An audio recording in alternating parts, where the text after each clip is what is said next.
साथ हो। हमारे लिए अंजील मुक़द्दस बामुताबिक मुक़द्दस यूहन्ना।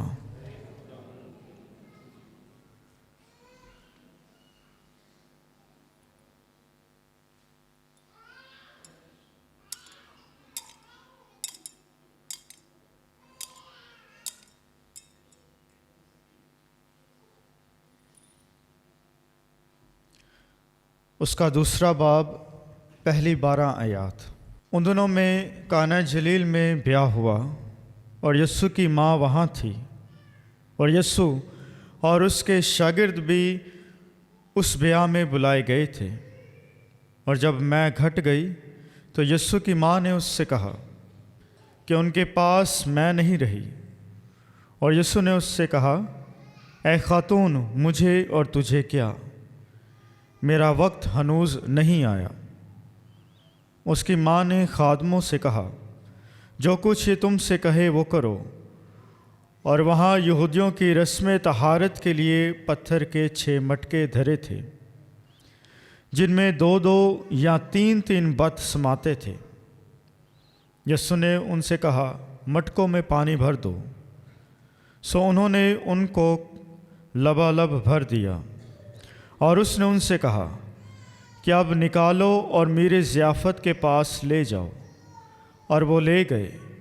जब मेरे ज़ियाफ़त ने वो पानी चखा जो मैं बन गया था और ना जानता था कि ये कहाँ से आई है, मगर खादिम जिन्होंने वो पानी निकाला था जानते थे, तो मेरे ज़ियाफ़त ने दुल्हा को बुलाया और उससे कहा कि हर शख्स पहले अच्छी मै खर्च करता है, और मामूली उस वक्त जबकि सब खूब पी चुके हों, मगर तूने अच्छी मै अब तक रख छोड़ी है।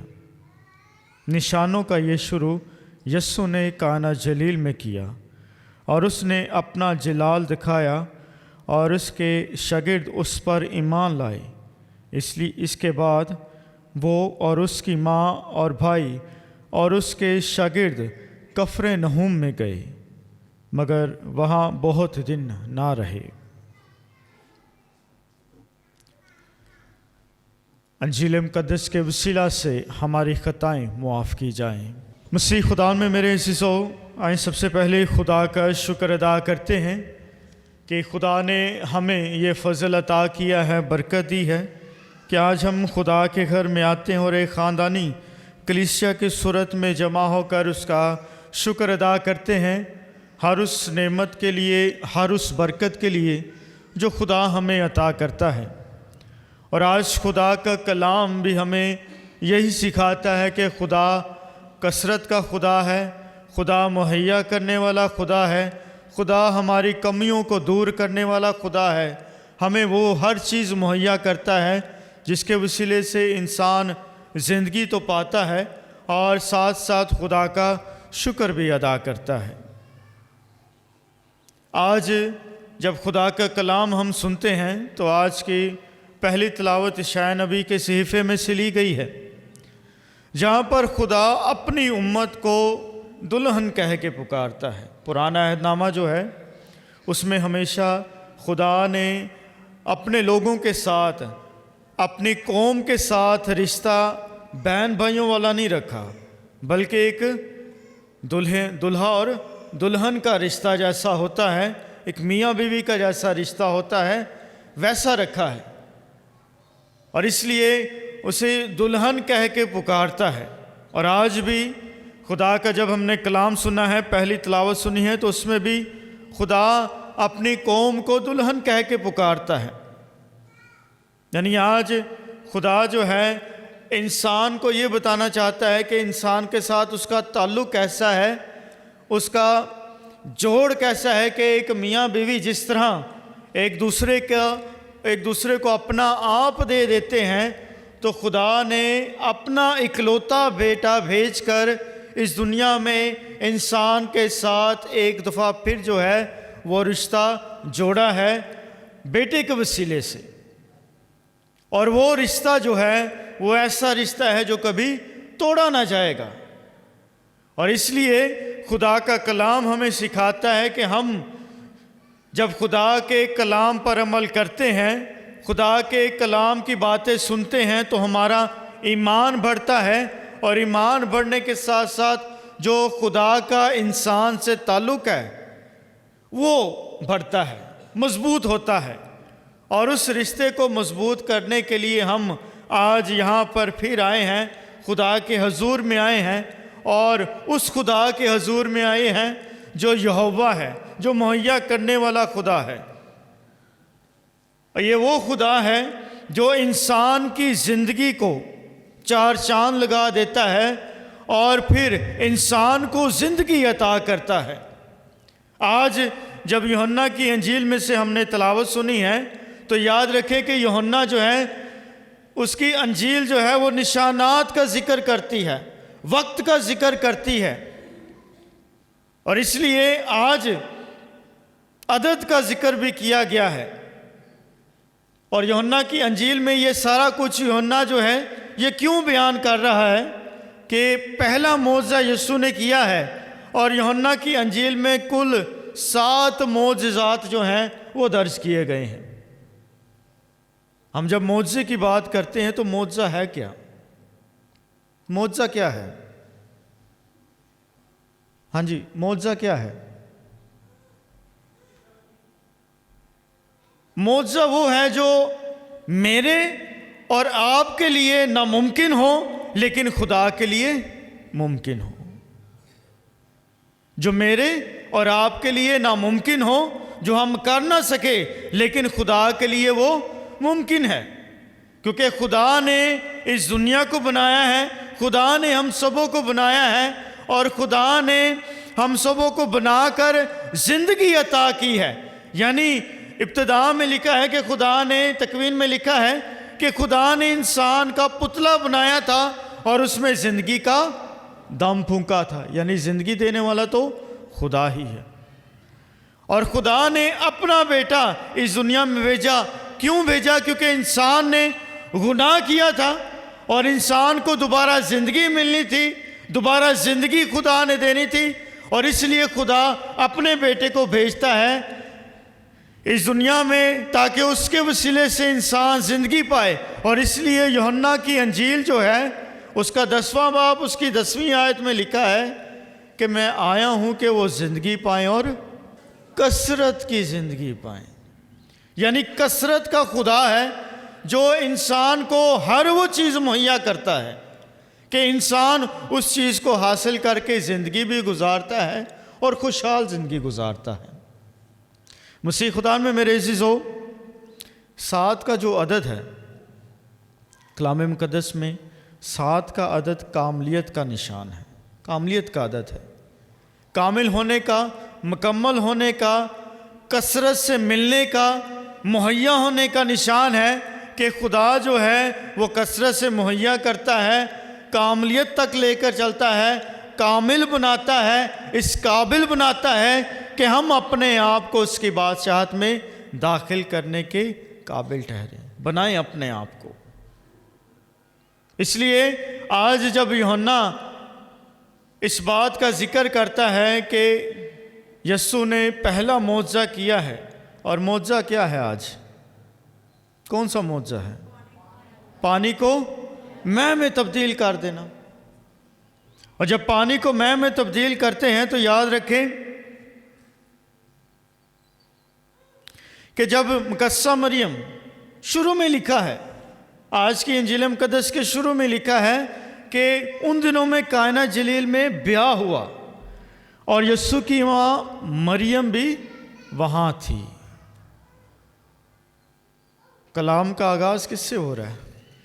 एक माँ से हो रहा है आज, कि मुकस्सा मरियम भी वहाँ पर है और यीशु और उसके शागिर्द भी बुलाए गए थे उस ब्याह में।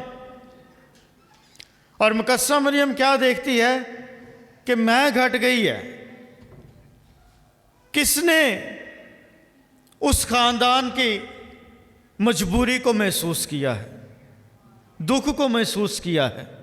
एक माँ ने। और माँ ने क्या किया है? किसके पास गई है? दौड़कर किसके पास गई है? अपने बेटे के पास, यीशु के पास गई है। और यीशु को क्या कहा है कि मैं घट गई है, ख़ानदान की इज़्ज़त और बेइज्जती पर सवाल आ गया है, क्योंकि इंसान, ख़ास तौर पर मशरक़ी लोग, जब कोई खुशी ब्याह होता है ना, खाना बनाते हैं, और अगर खाना कम पड़ जाए तो क्या होता है? ख़ानदान दी बेइज्जती दी गल आ जाती है। और फिर बेशक सारे खा के चले जाएं, एक खा के ना जाए तो की कहते ने, उत्थे किसी नूं नहीं मिलिया। एक पूरे महल्ले च दसदा जाएगा कि उत्थे किसी नूं खाना नहीं मिलिया, भावें वो कल्ले ने ना खादा होए, लेकिन बात क्या है? निकल जाती है, बात निकल जाती है। और मशरक़ी लोग इस बात का ख्याल रखते हैं कि खाना जो है बच जाए लेकिन कम ना हो, कम ना हो।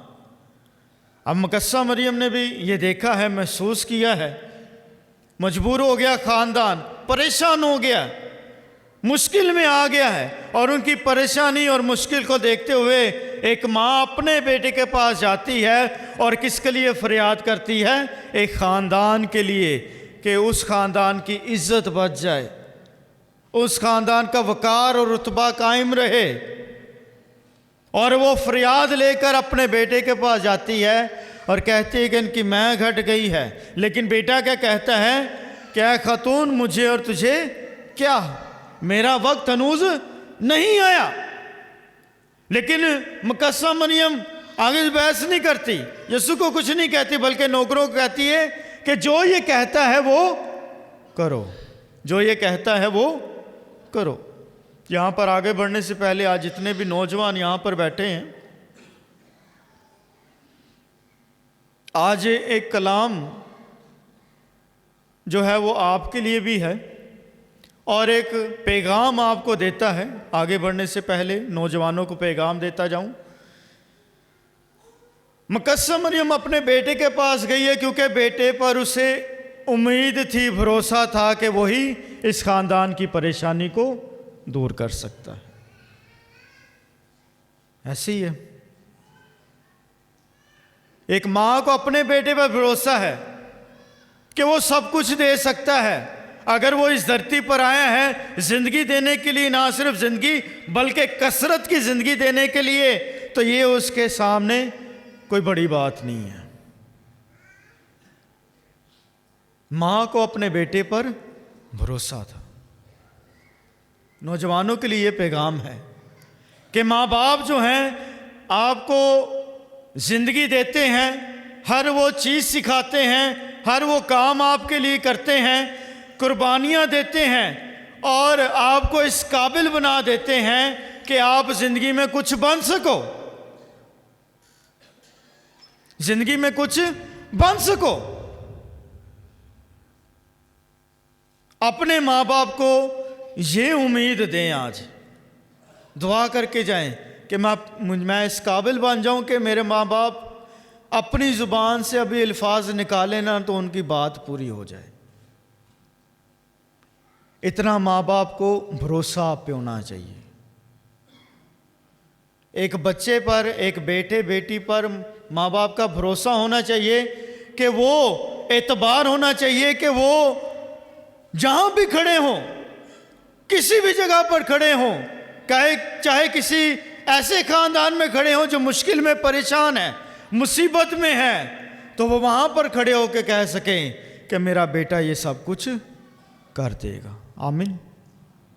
अगर मुकस्सा मरियम अपने बेटे पर भरोसा रख कर गई है, उसके पास ख़ानदान की फरियाद लेकर गई है, उनका दुख मुश्किल परेशानी लेकर गई है, तो क्यों लेके गई है? क्योंकि उससे अपने बेटे पर उम्मीद थी, भरोसा था, ईमान था।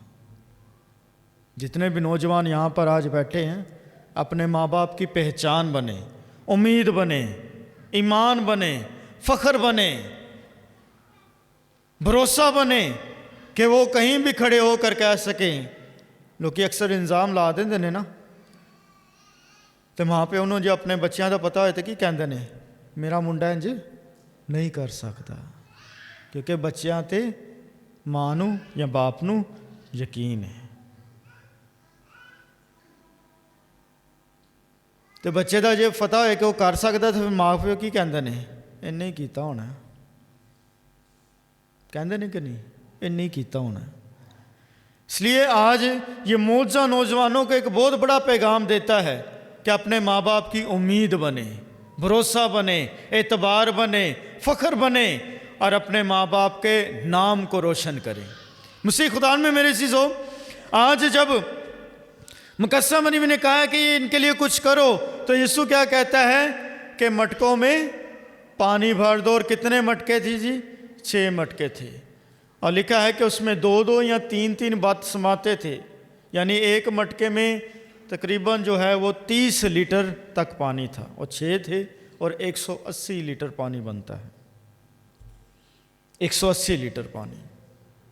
और ये जो मटके थे, ये यहूदियों का एक दस्तूर था, एक रवायत थी। रस्म तहारत का जिक्र बयान किया गया है।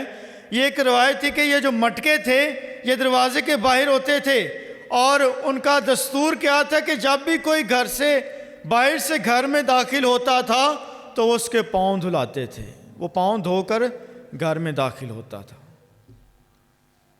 पाँव धोकर घर में दाखिल होता था।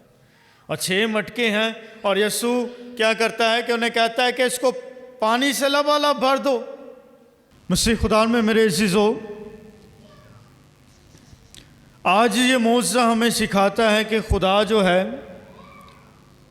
वो इंसानों की मुश्किलात और परेशानियों में उनका साथ खड़ा होता है, उनकी मदद और रहनुमाई करता है, कोई ना कोई इंसान की ज़िंदगी में वसीला बनाता या भेजता है। आज जब ख़ानदानी ज़िंदगी की बात की जाती है तो ब्याह भी ख़ानदानी ज़िंदगी में होता है, ख़ानदानों में होता है ब्याह। और जिस ख़ानदान में मुकद्दस मरियम की सिफारिशात हों, जिस ख़ानदान में बेटा खुद मुतजस्सद हुआ हो, वो ख़ानदान जब मुश्किल परेशानी में पड़ जाता है तो खुदा जो है उन्हें निकाल लाता है। जो खुदा से दूर हो चुके हैं, मुश्किल परेशानी में हैं, मुसीबत में हैं, तो याद रखें कि खुदा जो है कभी इंसान को अकेला नहीं छोड़ता, लेकिन वक्त ज़रूर देता है ताकि इंसान क्या है, सबक सीख जाए, अपनी ज़िंदगी से ये समझ जाए कि खुदा जो है वो मुहैया करता है, देने वाला खुदा है। और जब इंसान खुदा से सब कुछ हासिल करके कहता है कि बस सब कुछ मुझे मिल गया है, तो मेरा और खुदा से अब कोई ताल्लुक़ नहीं है, तो खुदा की शुक्रगुजारी नहीं करता, खुदा के नाम को जलाल नहीं देता, उसकी तारीफ़ नहीं करता, उसके मुताबिक ज़िंदगी नहीं गुजारता, उस पर ईमान और भरोसा नहीं रखता, तो फिर याद रखें कि खुदा जो है इंसान को सबक तो ज़रूर सिखाता है, क्योंकि खुदा की लाठी बे आवाज़ है। खुदा हमसे कुछ नहीं चाहता सिवाय ये कि हम अपनी ज़िंदगी भरपूरी से गुजारें, खुदा का शुक्र अदा करें हर उस नेमत के लिए, हर उस बरकत के लिए, हर उस फजल के लिए जो खुदा देता है। आज जब मौज़ा यीशु ने किया है तो मौज़ा यीशु ने अपनी माँ के कहने पर किया है। और आज हमने पिछले 2 इतवारों से सुनते आ रहे हैं कि पहले मजूसियों की ईद आई थी और फिर उसके बाद यीशु के बपतिस्मा की ईद। आज मौज़ा बताया गया है जहाँ पर यीशु अपना जलाल जाहिर करता है, यानी बाप जो है वो अपने बेटे के ज़रिए अपना जलाल जाहिर कर रहा है। जब मजूसियों की ईद मनाई थी, ज़हूर इसे कहते हैं कि खुदा का ज़ाहिर होना, खुदा का मुतजस्सद होना, लोगों पर ज़ाहिर होना, और यहाँ तक कि ना सिर्फ अपने लोगों पर बल्कि गैर कौमों तक भी खुदा की रसाई हुई है, खुदा का नूर ज़ाहिर हुआ है, खुदा खुद ज़ाहिर हुआ है। ये पहला खुदा जो है वो अपना आप ज़ाहिर करता है लोगों पर। और दूसरा, जब यीशु बपतिस्मा पाता है तब वहाँ पर बाप भी मौजूद है। आसमान से आवाज़ आती है कि देखो ये मेरा प्यारा बेटा है, अल महबूब, मैं इससे खुश हूँ। बेटा भी मौजूद है और रूल कुदस जो है वो कबूतर की मानिद जो है वो कहाँ पर आकर उतरता है, यीशु पर आकर उतरता है। निशानात दिए गए हैं, परिंदों के नाम दिए गए हैं, वक्त का बयान किया गया है। और यूहन्ना अपनी अंजील में वक्त बयान करता है, छठी घड़ी के करीब था कि सारी ज़मीन पर अंधेरा छा गया था। 9वीं घड़ी के करीब 9वीं घड़ी की बात करता है, पिछले पहर की बात करता है।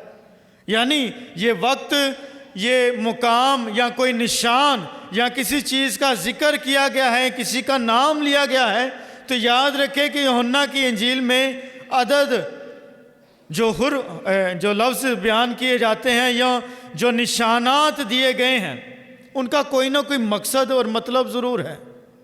अभी अब यीशु की बात की जाती है कि उसने बपतिस्मा लिया और कबूतर की मानिद जो है वो रूहुल कुद्दस आकर होता है। तो कबूतर ही का क्यों जिक्र किया गया था? सोचने वाली बात है। कोई और भी परिंदा हो सकता था, उकाब हो सकता था, कोई चिड़िया हो सकती थी, कोई भी हो सकता, लेकिन कबूतर क्यों? मसीह खुदान में मेरे अज़ीज़ों याद रखें कि जब बाकी परिंदे उड़ते हैं, आसमान की तरफ चढ़ाई करते हैं या नीचे उतरते हैं, तो हमेशा घूमते हुए नीचे आते हैं और घूमते हुए ही ऊपर जाते हैं। लेकिन कबूतर एक ऐसा परिंदा है जो सीधा ऊपर की तरफ जाता है और सीधा ही नीचे आता है, सीधा ही नीचे आता है। और वहां पर बयान क्या किया गया है कि रूहुल कुद्दस सीधा उतरा है, यानी कबूतर की मानिद, कबूतर नहीं सी उतरा बल्कि कबूतर की मानिद रूहुल कुद्दस उतरा था। किस तरह? सीधा ही उतरा सी। आज जब ये मौजज़ा बयान किया जाता है, हमारे सामने पढ़ा गया है, तो याद रखें कि खुदा कसरत का खुदा है, खुदा मुहैया करता है, खुदा हमारी कमियों को भी ज़्यादा करता है। और यूहन्ना की अंजील में भी बयान किया गया है कि जब यीशु 5000 को सैर करता है, वो ज़िंदगी देता है और इसलिए कहता है कि मैं आया हूँ कि वो ज़िंदगी पाएँ और कसरत की ज़िंदगी पाएँ। उसने मुर्दों को ज़िंदा किया है। उसने लाजर को सिर्फ ये कहा था कि उठ और बाहर आ। उसने एक लड़की का हाथ पकड़ के कहा था कि उठ, और वो खड़ी हो गई थी। जिंदा किया था, जिंदगी दी थी। और जब वो जिंदगी की बात करता है तो वो जिंदगी कोई आम जिंदगी नहीं बल्कि हमेशा की जिंदगी की बात करता है, जिसका जो कभी ख़त्म ना होगी, हमेशा की ज़िंदगी की। और इसलिए मसीह खुदा में मेरे अज़ीज़ों, खुदा ने अपने बेटे को भेजा है ताकि हमारी कमियों को दूर करे, हमारी मुश्किलात को दूर करे। और बेटा माँ की सिफारिशात, जब माँ सिफारिशें करती है बेटे के सामने, तो बेटा जो है वो कभी अपनी माँ की सिफारिश को रद्द नहीं करता बल्कि पूरा करता है। आए उस माँ से सिफारिश करें जिसने इस ख़ानदान की मुश्किल को देखते हुए अपने बेटे से सिफारिश की और उनके ख़ानदान को, इज़्ज़त को बचा लिया। आए उस माँ से सिफारिश करें जिसके वसीले से हम सबों ने निजात पाई है, ज़िंदगी पाई है, और जो हमारी मुनाजात अपने बेटे के पास लेकर जाती है। उसने बहुत से ख़ानदानों की ज़िंदगियों को बदल दिया है। उसने बहुत से जोड़ों को औलाद की बरकत दी है। आए माँ के हुजूर उन लोगों के लिए, उन ख़ानदानों के लिए, अपने अपने ख़ानदानों के लिए और उन सब ख़ानदानों के लिए दुआ करें जो मुश्किल और परेशानी में हैं। जब माँ से सिफारिश करेंगे तो बेटा ज़रूर उस सिफारिश को कबूल करेगा और हमें ज़िंदगी अता करेगा। मसीह हमारे खुदावन के वसीला से।